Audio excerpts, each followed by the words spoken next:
Every so often, a creature comes along that defies the conventions of adaptation and reform.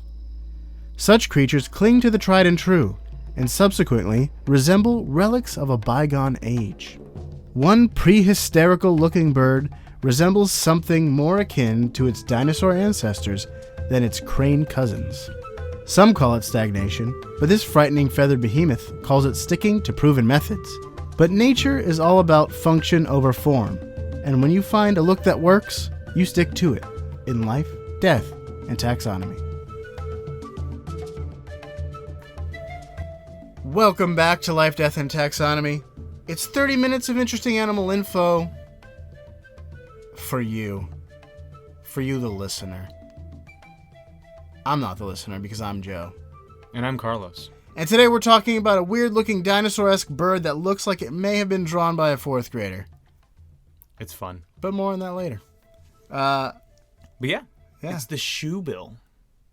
Ever heard of that? I hadn't. I have. Until recently. Also known as the whale head. I didn't come up with that. That's just what fun-loving scientists like to call it. It's got a large head, and whales are large, so... I totally see the whale head in this thing. Okay. I see it deep inside. But we're going to call it here the derp duck. It's very derpy. The statuesque Pescatarian. And what I'm going to call it for the remainder of the episode, Chewbacca. Or Shoey. Nice. But yes, we're talking about the bird, the shoebill. In a kingdom that we know, love, and are in, Animalia. That was a relief. I thought this might be the first fungus. Fungus? Among us. The shoebill fungus? That was going to be great. It was a great episode. It definitely sounds like something that, it's like it leads to athlete's foot. Yeah. That's good. Except athlete's foot is bad. The phylum is Chordata because it has a spine, a bird spine, a hollow spine. It's a good spine. It's a hollow one, at least. Yeah. The class is Aves, as it's a bird. Mm-hmm. I hope that you, the listener, are starting to catch on to some of these classes. Mammalia, Aves, Arthropoda, Gastropoda. All the good ones. Those are all the good ones. The other ones like Reptilia, whatever. Who cares about them? Not interesting. So the class is Aves. The order is Pelicaniformes. Nice. Sounds like something I'm familiar with. Yes. That includes scops, herons, ibises, and, you guessed it, spoonbills. Subverting expectations. No, pelicans. Yes. Includes pelicans. The family is Balaenicipidae. Is that why it's called... The whale face? Yeah. The whale face? The whale head? Balaenicipidae. That's the wordiest word. Yeah. The Cipidae of apple juice keeps the doctor away, I guess. Probably not. You probably need the fiber. Cipidae. All right, so the genus is Balaeniceps, and the species is Rex. Nice. It's a king of whales. Balaeniceps rex. It's king of whale-faced things, whale-faced birds. So let's start with. So we know where it lives on the taxonomic spectrum, but where does it live in the world? East Africa. Nice. So here, let's draw the map in our mind's eye. Zoom over to Africa. For most people, it's all just Africa, but we're going to go specifically to a couple countries. Specifically, Sudan all the way down to Zambia, kind of in this western patch of Eastern Africa. Mm-hmm. And mostly swampy regions. It likes water, like most heron-ish birds do, because that's how they hunt. But the most prominent feature of this bird, besides its sad smile, is its size. It's what? Its eyes, did you say? You know I did it. Its size? Well, gosh darn it, that brings us to one of the listeners' Gosh darn it, indeed. favorite parts of the show. And and that part of the show is called Measure Up. Let's see. Let's scroll through this lucky cast of humans. And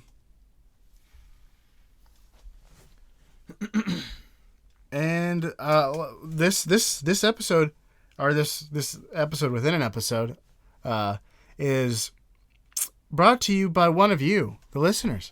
And today it's going to be a special listener because it's my mom. Introduced by my mom. Thanks, my mom. Not your mom. Not my mom. Without further ado, the listeners' most favoritist part of the show. Measure up! Good job, Mrs. Rathwood. Thanks, Carol. Thanks, Mom. Excellent work. Let's get right into the stuff. Hit me with your best shot. All right, here we go. Okay. You already got something planned, so I can't change the outcome here. The height of this bird is about 1 meter or 3.2 feet. How many original Barbie dolls go into the height of the Shoebill? This is deceivingly easy. Is it? As of 2016, here's the hint. As of 2016, Barbie received her first major makeover since 1959. Barbie dolls now come in a variety of shapes, sizes, skin tones, and hair color, and now reflect more true-to-life body types. 7.5. I'm glad you gave me the hint because that gives me time to think. Okay. 7.5. Barbies go into the... 3. 3.3 Barbies. Yeah. How tall is a Barbie?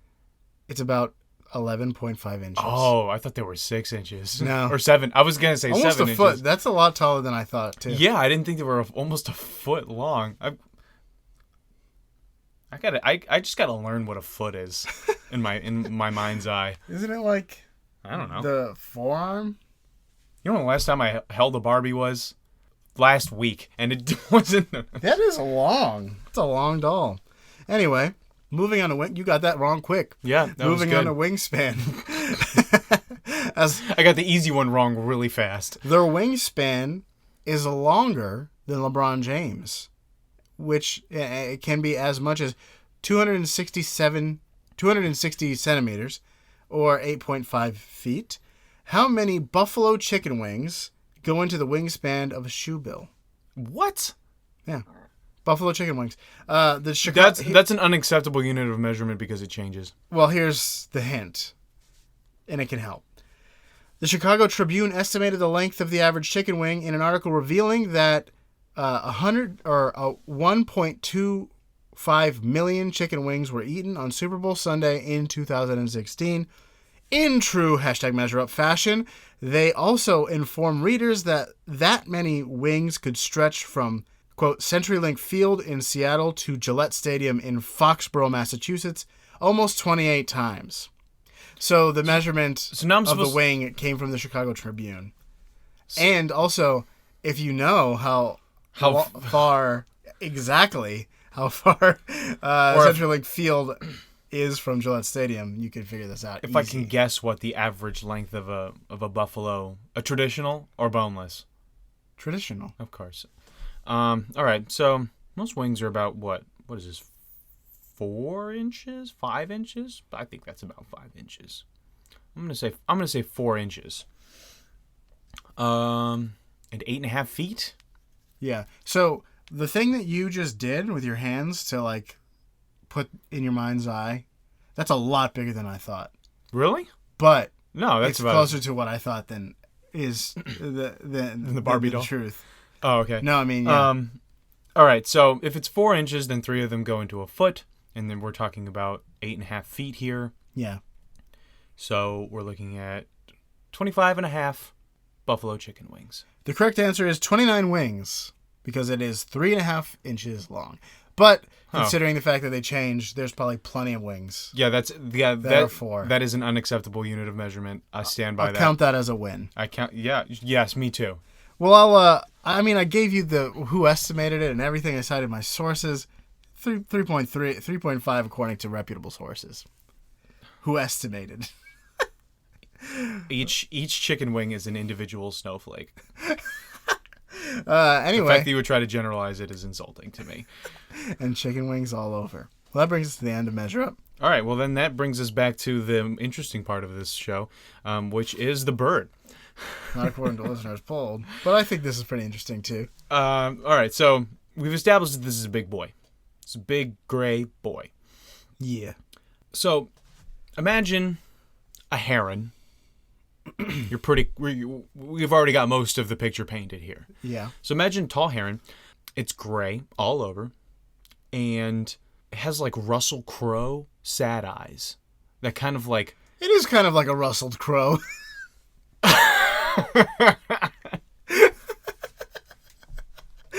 Just rustle me up some crows. And they're going to have eyes that are sad because of how rustled they are. Yeah.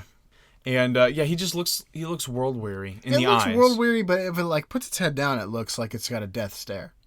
Like a sand eagle. The Jim Henson puppet? Yeah.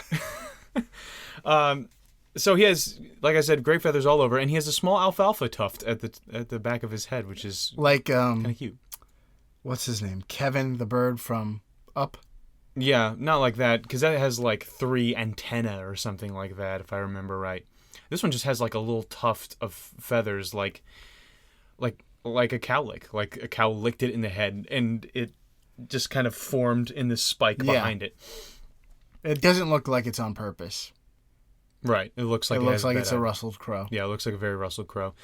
But that's not the most recognizable feature of this thing. If you're looking at that bird over there, the tall boy bird over there, and you're like, I wonder what kind of bird that is, you'll recognize it by its bill. Yep. Which looks exactly like a casual loafer. Or a clog. It's nice, but not too nice. It's like not so nice that you can't wear them at a picnic or something. like a nice slip-on men's like ambidextrous shoe. It's a leather boat shoe on a bird's face, essentially. But it looks more comfortable than a leather boat shoe. It looks like a clog. It looks like it hugs your toes real well. Like a clog. No, aren't clogs made out of like wood? No, that doesn't look comfy at all. So the upper and lower bills come together in a wan smile. A wan? Wan. Have you ever seen that written? I've never heard it said. I don't know what that word means. It means like weary or possibly wane. W-A-N. Wane is to like decrease or diminish. No, it's like a wan smile, meaning like. Never heard this. Okay, you need to read more fiction. So it's either a wan smile or a big grin, depending on how you look at it, depending on the picture. Really, it can. But the point is, he looks like he's kind of pleased with himself. Yeah. He looks like he's just had Thanksgiving dinner and he's just kind of enjoying the digestion process. But I definitely get a T-Rex vibe from him. Do you get that? Like that natural smile that the T-Rex has? I mean, it's very... I've said it once, I've said it before, it's prehysterical. It looks like a dinosaur. Yeah, and it's not I'm not the only one. It's not called Balenoceps rex for nothing. Yeah. I mean, it might be for nothing. I don't know. What is it? The king of heron birds? Usually it's for something, but it's not necessarily something good. I mean, it might be just because it kind of looks like what we think a T-Rex looks like. Yeah. Kind of looks like Stevie Spieg's T-Rex from Jurassic Park. But when his mouth is wide open, he looks a little doofy. Like he just made a pun and is waiting for you to figure it out and acknowledge his cleverness. He's just like, ha! Ha! Yeah, ha! It does look like that. It's hilarious. He is pretty hysterical. And he also has a sharp tooth at the end of his bill, which he uses to hunt when he forages. So here's some fast facts before we get to the majorest one. It likes to eat mostly fish, but will sometimes eat frogs, lizards, snakes, and baby crocs. And there's an unconfirmed report of Shoey eating an antelope calf. Yike. I don't think it killed an antelope calf, but I think it was feeding off of it. I don't know. I feel like it could. That's really brutal. Yeah. But for a bird that has a bill instead of a beak, it's not a carrion bird. It hangs out in shallow waters, specifically ones with low oxygen levels, where the fish actually have to come to the surface to get a gulp of air. So This is the first time I'm learning that there are places like that where they like regular fish will have to come to the surface. I know there are some fish that like come to the surface and breathe air occasionally, but I didn't know that there were like lungfish. Yeah. But I didn't know there were regions where all of the fish would have to do that because the oxygen levels are so low. But now I do know that, and so do you. Its strikes are successful 60% of the time, mostly because it has a giant shoe for a bill. And Shoey will sometimes hang out near hippopotamuses, who will stir up fish with their big fat movements. Yes. And your movements are fat, sir. It disturbs a lot of things when it moves. That's true, including fish, which are good for Shoey. And Shoey can also stand still for long periods of time, which is why I said statuesque pescatarian. It mostly eats fish, so it's mostly a pescatarian. But other than that are the fast facts, and so I think we're ready for something that's a little bit more. That are they. Here's where the major. What? Becomes a fact. Here's where the fact gets major. Shoebills are known for their ridiculous beak, but it's oddly sized and shaped for specific reasons. Bills are about as wide as their large heads and can reach up to 9 inches long. And I read like 9 inches long and like 8 inches wide. And I'm like, that seems incorrect just by looking at it. 8 inches wide? Yeah. That's a huge bird. I guess. That's a bird I would be physically afraid of. It's physically imposing. It does have an 8-foot wingspan. That's pretty scary. The bills are powerful, sharp, and end in a sharp curved beak, like you said, similar to like a bird of prey. These large weapons are used for just about everything a bird could want, from hunting to defense. It's a Swiss Army knife of beaks. However, it's primarily used for hunting large prey. Shoebills prey on lungfish primarily, but they'll eat just about anything they can get their bills around. Like you said, turtles, young crocs, tough things. I don't think I said turtles, but yes, turtles. Turtles. They stand still for hours, and I've seen they literally do not move. They do not blink. They look dead. They look like statues. Like crocodiles. Yeah. Or like an iguana will just sit there and not move for a long time. Yeah. And their super long legs are great for standing in swamp areas. So they just stand and wait and strike when a lungfish comes up for a gulp of air. When something shows up, they prefer to dispatch it quickly with 2 methods of killing. They will try to snap the heads off of prey, using the edges of their bills like a guillotine. So they'll pick up an animal into their mouths and then open it up slightly, giving the creature a small sliver of hope. A modicum of hope. Yes, as the creature pokes its head out to clamber to safety, the shoebill chomps down like they forgot to paint the roses red. Well, that took me a little bit, but I got it. I'm with you. It was a deep cut, right into the back of the spine. If they can't do that, they'll impale their prey with the hooked beaks before mentioned. That is pretty brutal. Yeah. And he's smiling the whole time. Like Hannibal Lecter. A sinister grimace, to be sure. A doofy, sinister grimace. Sinister with his mouth closed, doofy with it opened. Derp duck. They also use their bills to communicate. Since they're solitary animals and ambush predators, they don't usually make sounds at all. In fact, that's the opposite of what they want to do. But when they encounter a potential mate or a threat, they'll make a sound as a greeting or as a warning sign. But it's not a squawk and it's not a chirp. It doesn't come from their lungs. It doesn't come from their like gizzards or crops or throat areas at all. Straight from the crop. It sounds like cream of the crop. It's actually a clattering of their bill together, like a hollow clapping sound. And it sounds like a jackhammer or a distant machine gun, like legitimately. I should have listened to this beforehand. And you will listen to it when I put this in post or when Somebody does. So it sounds like this.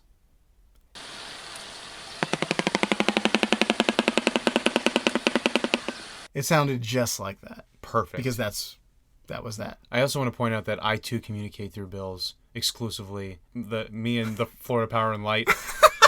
That's the only communication we have. It's actually kind of sad. I want to expand it out to more, but it's one-sided. Yeah, you know what? They're not interested in getting to know you deeper. Nope, they just want to communicate through bills. Yeah, and electricity. So they also use their beaks on each other. Despite mating for life, they are solitary birds. They nest far away from other shoebills, and they're incredibly territorial. But they're also brutal parents. They only raise the strongest of their hatchlings, so shoebill chicks adopt a Highlander mentality, and there can only be one. They fight to the death before they reach maturity. Nice. So it's pretty freaking insane for a shoebill. So there's always only one in the nest by the end of it, by the only one of a batch. A batch of hatchlings. Batchlings. Yep. Yeah, there's only one, because they're large birds with large chicks, so it takes a lot of food to feed them. So I guess they just let them fight. They just throw it. Let them fight. No, boys will be boys, and they're murdering each other. One is laying, bleeding out on the bottom of the nest. I feel like those are poor values to instill into your kids, but I guess if your primary means of hunting is guillotine, then I guess it makes sense. Also, if you're an animal with no laws, and just anything goes, and it's just a brutal eat shoebill world out there. Yeah, like most animals.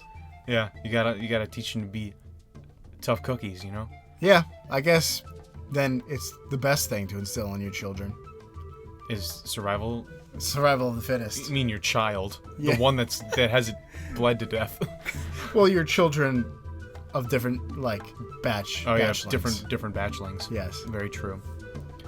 So is that all you got? that's all I got for major. All right. Well, that was the Shoebill. So for you out there in Podcastia, spread your wings, clatter your mandibles, and always greet the world with a smile, like the Shoebill in Life, Death, and Taxonomy.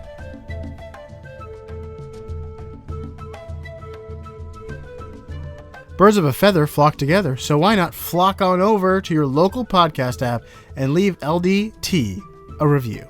Each review has a chance to convert internet passersby into new fledgling listeners. If you have questions, comments, or ideas for our next episode, interact with us on Twitter, Facebook, or Instagram. Just type LD Taxonomy into pretty much any search bar, except for Amazon. That just brings up books about Norse mythology and a novel about a family trying to make it in the Alaskan wilderness. Unless you're into that, in which case you're welcome. Thanks for listening.